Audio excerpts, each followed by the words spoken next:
অনূর্ধ্ব-20 নারী এশিয়ান কাপে বাংলাদেশের গ্রুপ মূলত এ গ্রুপ।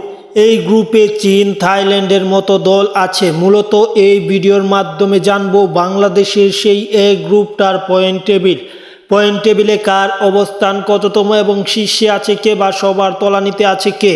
জানার আগে চ্যানেলটি সাবস্ক্রাইব করে পাশে থাকুন এবং পুরো ভিডিওটা দেখুন। তাহলে দেরি না করে আমরা দেখে আসি এ গ্রুপের পয়েন্ট টেবিল। অনূর্ধ্ব-20 নারী এশিয়ান কাপে এ গ্রুপের পয়েন্ট টেবিলে শীর্ষে মূলত আছে চীন।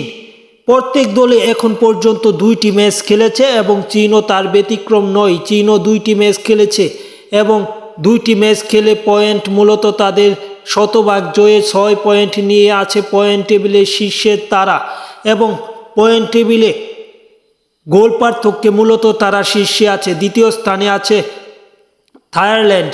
মূলত তারাও 2 ম্যাচে 2 জয়ে পয়েন্ট টেবিলে 6 পয়েন্ট নিয়ে তারা আছে দ্বিতীয় স্থানে, গোল পার্থক্যে পিছিয়ে তারা। অপরদিকে 3 নাম্বার পজিশনে আছে বাংলাদেশের মেয়েরা। তারা মূলত 2 ম্যাচে 2 হার এবং গোল পার্থক্যে তারা 3 নম্বরে আছে। এবং পয়েন্ট টেবিলের সবচেয়ে তলানি দল হচ্ছে মূলত ভিয়েতনাম। তারা 2 ম্যাচ খেলে 0 পয়েন্ট, মূলত একটি ম্যাচও জিততে পারেনি, গোল পার্থক্যে তারা পিছিয়ে আছে।